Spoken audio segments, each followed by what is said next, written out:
अस्सलामुअलैकुम respected students, welcome to brief explanation. आज मैं आपके साथ शेयर करने जा रही हूँ biology class 9 chapter number 3 the cell की फर्स्ट हाफ की एक्सप्लेनेशन। ठीक है, सबसे पहले बेटा जो चीज़ें पेपर पॉइंट ऑफ व्यू से इम्पॉर्टेंट हैं हम सिर्फ उन्हीं को डिस्कस करेंगे, उन्हीं पे फोकस रखेंगे। जो चीज़ें नॉट सो नेसेसरी हैं और ज़्यादा इंपॉर्टेंट नहीं है उन्हें हम स्किप करेंगे। तो इंट्रोडक्टरी पैराग्राफ इतना इंपॉर्टेंट नहीं है। सबसे पहले आ जाते हैं सेल के ऊपर से, यहाँ से स्टार्ट करते हैं। तो सेल क्या है? Basic unit of life. Basically दुनिया में जितनी भी चीज़ें पाई जाती हैं उनमें से लिविंग थिंग्स, खास तौर पे आप लिविंग थिंग्स को ही मद्देनज़र रखें, तो लिविंग थिंग्स का जो सबसे छोटा यूनिट है जिससे तमाम जानदार मिलकर बने हैं उसे हम कहते हैं सेल। सेल बिल्कुल, सेल की मिसाल वैसे ही है जैसे एक बिल्डिंग आप बनाते हैं तो बिल्डिंग में आप ईंटें यूज़ करते हैं ना, और हर एक ईंट मिलती है तो एक बिल्डिंग बनती है। वैसे ही लिविंग ऑर्गेनिज्म को बनाने के लिए भी मुख्तलिफ सेल मिलते हैं तो एक जानदार जो है वो बनता है। ठीक है, हर एक सेल जो है वो एक साइज़ का नहीं होता। बहुत छोटे सेल भी हो सकते हैं, जैसे कि बैक्टीरिया है तो वो इतना छोटा सेल होता है कि उसे आप माइक्रोस्कोप के बगैर देख भी नहीं सकते। और जो बड़े सेल्स हैं वो है आपके पास, मतलब ऑर्गेनिज्म जो आपके पास आ रहे हैं उनमें से लार्जेस्ट जो है वो आपके पास वेल भी आती है। मीन्स सेल एक छोटा सा बिल्डिंग ब्लॉक, एक छोटे से बैक्टीरिया को लेकर एक बड़ी वेल तक हर चीज़ को बनाने में हमारी मदद करता है। उसके अलावा ब्लू बॉक्स में देखें एग्जाम्पल भी दी हुई है कि ऐसे सेल जिन्हें आप आंखों से देख सकते हैं, तो उनमें आपके पास ऑस्ट्रिच का अंडा आ जाता है, यूनिसेलुलर ग्रीन एल्गा एस्ट्रोबुलेरिया आ जाता है, और यूनिसेलुलर जाइंट अमीबा आ सकता है, जिसे आप किससे देख सकते हैं? अपनी आंख से देख सकते हैं। अदरवाइज सेल को आपको माइक्रोस्कोप से देखना पड़ता है। अब यहाँ पे और एक बात लिखी हुई है कि सेल बेशक बहुत ज़्यादा छोटे होते हैं, लेकिन छोटे होने का मतलब ये नहीं है कि उनका स्ट्रक्चर सिंपल है। उनका स्ट्रक्चर बहुत कॉम्प्लेक्स, बहुत पेचीदा है। उनके अंदर भी जैसे ह्यूमन बॉडी के अंदर अलग अलग ऑर्गन्स होते हैं अलग अलग काम करने के लिए, वैसे ही सेल के अंदर अलग अलग ऑर्गेनेलीज होती हैं अलग अलग फंक्शन परफॉर्म करने के लिए। ये है जी सेल का इंट्रोडक्शन। अब सेल का स्ट्रक्चर देखने से पहले हम थोड़ी सी उसकी हिस्ट्री पढ़ेंगे। हिस्ट्री क्या है कि रॉबर्ट हुक नाम का साइंटिस्ट था, उन्होंने 1965 में एक छोटा सा स्लाइस ऑफ कॉर्क लिया। कॉर्क कहते हैं लकड़ी का एक छोटा सा टुकड़ा, उसका उन्होंने बारीक सा स्लाइस काटा और उसे सिंपल माइक्रोस्कोप के नीचे देखा।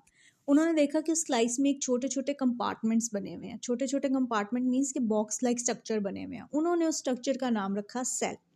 और उसके बाद जब मज़ीद तरक्की हुई साइंस की और अच्छे माइक्रोस्कोप हमारे पास आ गए, तो 19th सेंचुरी में, एग्जैक्ट ईयर है 1831, सेम नाम का बंदा है लेकिन ब्राउन है इसका सरनेम, रॉबर्ट ब्राउन।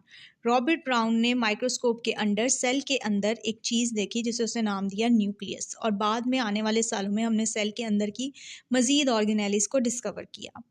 ठीक है, सेल के इंटरनल स्ट्रक्चर के बारे में हमें 1831 के बाद पता लगना शुरू किया, पहले हमें उसके सिर्फ एक्सटर्नल स्ट्रक्चर का पता था। ब्लू बॉक्स में जो इन्फॉर्मेशन है वो ये है कि दो बेसिक टाइप के सेल होते हैं, prokaryotic cell and eukaryotic cell. Prokaryotic cell simple होते हैं, इनमें कोई भी मेम्ब्रेन बाउंडेड ऑर्गेनेली नहीं होती, जबकि यूक्रियोटिक सेल में मेजॉरिटी क्या है? मेम्ब्रेन बाउंडेड ऑर्गेनेलिस की है, और वो थोड़े कॉम्प्लेक्स होते हैं बनावट में। अब सेल के ऊपर चलें तो क्योंकि हमने प्लांट्स को भी देखना है, बैक्टीरिया को भी देखना है, तमाम जानदारों को देखना है, तो अगर हम बैक्टीरिया, प्लांट, फंजाई और प्रोटिस्ट को देखें तो इन सब के पास जो सेल की सबसे बाहर वाली लेयर होती है उसे हम कहते हैं सेल वॉल। क्या कहते हैं? Cell wall. सेल वॉल है क्या है? रिजिड, एक सख्त नॉन लिविंग वॉल है, बेजान दीवार जो कि सेल को क्या करती है? प्रोटेक्ट करती है। इसका काम क्या होता है? सेल की शेप मेंटेन रखना, उसको सपोर्ट प्रोवाइड करना, उसको स्ट्रेंथ प्रोवाइड करना, उसे प्रोटेक्ट करना, उसके अंदर जितनी भी लिविंग चीज़ें मौजूद हैं उन्हें प्रोटेक्ट करना। प्लांट सेल की जो सेल वॉल होती है उसकी 3 लेयर्स होती हैं, middle lamella, primary wall and secondary wall. ये प्लांट सेल का स्ट्रक्चर है, और इसमें आप देख लें कि आपको 2 वॉल्स नज़र आएंगी आउटर एंड पे, एक सेल वॉल और एक सेल मेम्ब्रेन।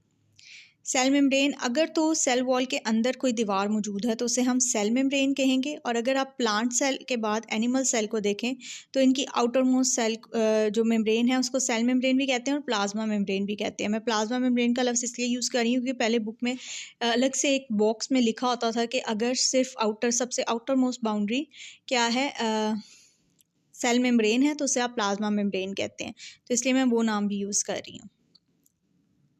अच्छा जी, अब प्राइमरी वॉल होती क्या है? जो बिल्कुल सेल मेम्ब्रेन के पास मौजूद हो वो आपकी प्राइमरी वॉल है। मेन किस चीज़ से बनी है? सेलुलोज, हेमीसेलुलोज और पेक्टिन से। सेलुलोज क्रिस क्रॉस तरीके से एक दूसरे के साथ अरेंज हुए होते हैं, जिसकी वजह से प्राइमरी जो सेल वॉल है वो बहुत ज़्यादा स्ट्रॉन्ग होती है। इमेज में आप देख लें, बिल्कुल ऐसे लगता है कि धागे जो हैं एक दूसरे में परोए हुए हैं, तो उसी तरह से अल्लाह ताला ने भी कुदरती तौर पर इन्हें एक दूसरे के साथ परोया हुआ है। फिर मिडल लैमेला आती है, वो secondary wall primary wall of adjacent cell को एक साथ जोड़ कर रखती है। एडजेसेंट सेल कहते हैं इकट्ठे नेबरिंग सेल्स, एक दूसरे के साथ जो सेल मौजूद है उन सबको इकट्ठा जोड़ के रखना मिडल लेमेला का काम है। इसमें आपको क्या क्या मिलेगा? इसमें आपको मैग्नीशियम, कैल्शियम और पैक्टिन मिलेगा। और कुछ सेल जैसे कि xylem cell, paper point of view से इंपॉर्टेंट है, ठीक है, एमसीक्यूज के लिए। जाइलम सेल ऐसा सेल है जिसके पास सेकेंडरी वॉल भी होती है, और सेकेंडरी वॉल जो है प्राइमरी वॉल के अंदर वाली साइड पे मौजूद होती है। और ये कौन से केमिकल से मिलके बनती है? सेलुलोज, लिग्निन और कुछ अलग chemicals, other chemicals, I am sorry. Cell wall जो एलजी की है वो किससे बनी हुई है? सेलुलोज से। और प्रोकैरियोट्स की, ज़्यादातर प्रोकैरियोट्स की सेल वॉल किससे बनी होती है? पेप्टिडोग्लाइकन से। पेप्टिडो का लफ्ज़ जिधर भी आएगा आपने याद रखना है अमाइनो एसिड्स, और ग्लाइकन का लफ्ज़ आएगा तो शुगर्स, ठीक है, कार्बोहाइड्रेट्स। जब ये दोनों मिलते हैं तो जो कंपाउंड बनता है उसे पेप्टिडोग्लाइकन कहते हैं। और फंजाई की सेल वॉल काइटिन से बनी होती है। ब्लू बॉक्स में आया है प्लाज्मोडेस्माटा का जिक्र। प्लाज्मोडेस्माटा बेसिकली छोटे छोटे पोर्स, छोटे छोटे चैनल्स होते हैं एडजेसेंट सेल के दरमियान, मींस उनकी सेल वॉल के अंदर मौजूद होते हैं, और एडजेसेंट सेल्स के दरमियान मटेरियल के एक्सचेंज में मदद करते हैं। इनके थ्रू जो है एक सेल दूसरे सेल तक अपना मटेरियल भेजता है, शेयर करता है इंफॉर्मेशन, ठीक है। उसके बाद आ जाती है सेल मेम्ब्रेन। सेल मेम्ब्रेन एक थिन यानी पतली और इलास्टिक मेम्ब्रेन है जो कि साइटोप्लाज्म के इर्द गिर्द मौजूद होती है। इसका काम क्या होता है? ये सिलेक्टिवली परमिएबल है, सेमी परमिएबल भी कह सकते हैं, सिलेक्टिवली परमिएबल भी कह सकते हैं। मींस कि ये सिर्फ कुछ चीज़ों को अंदर आने की इजाज़त देती है और कुछ को नहीं। जो चीज़ सेल के लिए इंपॉर्टेंट है उसे आने देगी, जो इंपॉर्टेंट नहीं है उसे अपने अंदर से गुजरने नहीं देती। अब नीचे हम इमेज पे आ जाएं अगर इसकी, सबसे पहले तो मैं आपको बता दूं कि इसके मॉडल, जो सेल मेम्ब्रेन का मॉडल है उसे हम कहते हैं फ्लूइड मोज़ेक मॉडल। मैं आपको इमेज के थ्रू ज़्यादा बेहतर समझा पाऊंगी कि ये देखें आप इसकी इमेज फ्लूइड मोज़ेक मॉडल की। तो ये जो आप पिंक कलर के देख रहे हैं ये है लिपिड बायलेयर। सेल मेम्ब्रेन में लिपिड बायलेयर होती है, यानी फैट की दो लेयर होती हैं बिल्कुल सैंडविच की तरह। उनके दरमियान आपके प्रोटीन मॉलिक्यूल्स होते हैं, और उसके साथ थोड़ी सी मिकदार में आपको कोलेस्ट्रॉल भी मिलता है। और ये जो ब्लू कलर के आपको नज़र आ रहे हैं स्पाइरल्स, ये स्पाइरल्स क्या हैं? ग्लाइकोलिपिड और ग्लाइकोप्रोटीन। कभी कभार जो फैट्स हैं या जो शुगर्स हैं वो प्रोटीन के साथ, जो शुगर्स हैं वो प्रोटीन के साथ या फैट के साथ मिलकर एक कंपाउंड बना लेते हैं और थोड़ी थोड़ी मिकदार में एग्जिस्ट करते हैं, ज़्यादा मिकदार में एग्जिस्ट नहीं करते। तो ये जो कंपाउंड है इसको हम कहते हैं, अगर तो वो फैट के साथ मिल रहे हैं शुगर्स तो उन्हें हम कहेंगे ग्लाइकोलिपिड, और अगर वो प्रोटीन के साथ मिल रहे हैं तो उन्हें ग्लाइकोप्रोटीन कहेंगे। ये बेसिकली फ्लूइड मोज़ेक मॉडल है। ये जो पिंक कलर का है ये फैट का हेड है और नीचे जो है उनकी टेल्स हैं, ठीक है। और इसके ऊपर जो डार्क ब्लू कलर में है वो आपके प्रोटीन मॉलिक्यूल्स उन्होंने शो करवाए हैं, और थोड़ी सी मिकदार में इसमें कोलेस्ट्रॉल भी मौजूद होता है। एक बार आप ऊपर से देखेंगे तो आपको यही बातें नज़र आएंगी कि क्या है, लिपिड बायलेयर है जिसमें ऐसा लगता है कि प्रोटीन मॉलिक्यूल सबमर्ज्ड हैं यानी डूबे हुए हैं, और बिल्कुल एक मोज़ेक मॉडल नज़र आ रहा होता है।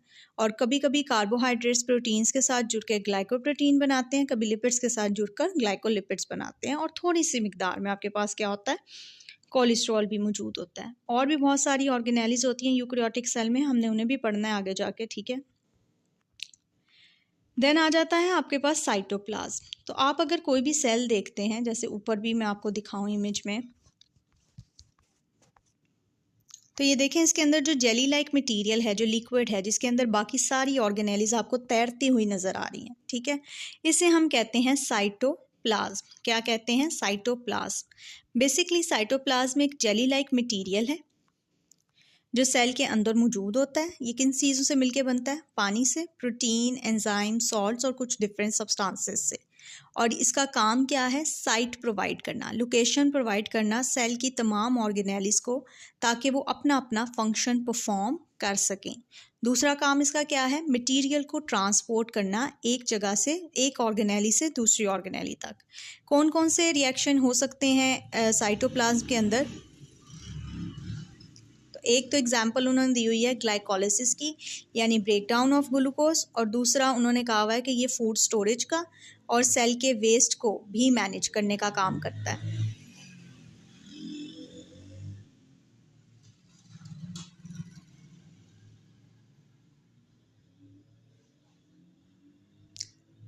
आई एम सॉरी, मैं इसीलिए खामोश हो गई थी कि पीछे एकदम से शोर आना शुरू हो गया था। अच्छा बेटा, तो इसका काम क्या होता है मैं आपको बेसिकली बताऊं। साइटोप्लाज्म का ये काम नहीं है कि वो खाना और वेस्ट स्टोर करे। उसका ये काम है कि जो ऑर्गेनेली खाना और वेस्ट स्टोर कर रही हैं उनको एक जगह से दूसरी जगह ट्रांसफ़र करना। मींस के वो पैकेट्स बना के साइटोप्लाज्म में भेजते हैं और साइटोप्लाज्म उनको उनकी अगली लोकेशन तक भेजता है। ठीक है, ये काम करता है। ब्लू बॉक्स में साइटोसोल का लफ्ज़ है। जो चीज़ इंपॉर्टेंट है मैं उसको डिस्कस करूँगी, अदरवाइज़ किसी चीज़ को डिस्कस नहीं करूँगी। साइटोसोल क्या होता है? लिक्विड पार्ट ऑफ साइटोप्लाज्म, उसे हम साइटोसोल कहते हैं। ठीक है, लिक्विड पार्ट ऑफ साइटोप्लाज्म। ठीक, इसके अंदर क्या क्या आता है? मॉलिक्यूल्स आते हैं और छोटे पार्टिकल्स आते हैं जैसे राइबोसोम्स, लेकिन मेम्ब्रेन बाउंडेड ऑर्गेनेलिस को हम इसमें नहीं गिनते। ठीक है,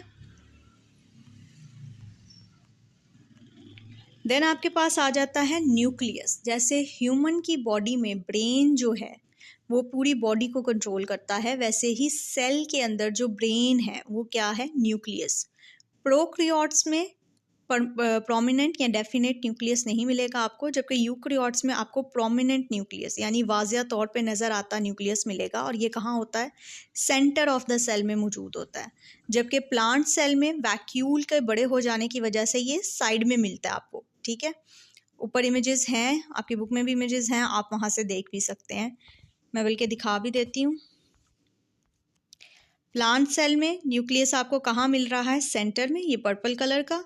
जबकि एनिमल सेल में सेंटर में पर्पल कलर का, और प्लांट सेल में क्या है? ब्लू कलर का। वैक्यूल बहुत बड़ा होने की वजह से न्यूक्लियस सेंटर से थोड़ा सा साइड में शिफ्ट हो गया है। ठीक है, अब अगर हम न्यूक्लियस के बारे में पढ़ें तो सबसे पहले तो ये डबल मेम्ब्रेन बाउंडेड होता है, यानी इसके इर्द गिर्द भी दो मेम्ब्रेन्स होती हैं। और उस मेम्ब्रेन को हम क्या कहते हैं? जो मेम्ब्रेन न्यूक्लियस के इर्द गिर्द है उसे हम कहते हैं न्यूक्लियर एनवेलप। क्या कहते हैं? Nuclear envelope. इसके अंदर भी छोटे छोटे पोर्स होते हैं, क्योंकि ये भी सेमी परमिएबल है। कुछ चीज़ों को अंदर आने की इजाज़त देगा, कुछ को नहीं। उन पोर्स को हम कहते हैं न्यूक्लियर पोल्स। और जो इनके अंदर जेली लाइक मटेरियल होता है उसे हम कहते हैं न्यूक्लियोप्लाज्म। न्यूक्लियस के अंदर जो जेली लाइक मटेरियल है वो न्यूक्लियोप्लाज्म, और सेल के अंदर जो मौजूद है उसे साइटोप्लाज्म कहते हैं। उसके अलावा आपको छोटी छोटी एक या एक से ज़्यादा भी बॉडीज़ मिलेंगी डार्क कलर की इसके अंदर, जिन्हें हम क्या कहेंगे? न्यूक्लियोली या न्यूक्लियोलस। स्मॉल बॉडीज़ हैं जो डार्क कलर की होती हैं। यहाँ पे न्यूक्लियस की देखिए इमेज भी आपको नज़र आएगी। डबल मेम्ब्रेन एनवेलप है, उसके अलावा पोर्स हैं, और डार्क कलर का न्यूक्लियोलस सिंगुलर, और अगर ज़्यादा मिले तो न्यूक्लियोली। ठीक है, डार्क कलर का जो आपको नज़र आ रहा है। और जो लिक्विड है उसे हम कहते हैं न्यूक्लियोप्लाज्म। ठीक है, उसके अलावा इसके अंदर जेनेटिक मटेरियल थ्रेड्स की शक्ल में मौजूद होता है, धागों की शक्ल में, जिसे आप डीएनए भी कहते हैं, डीऑक्सी राइबो न्यूक्लिक एसिड।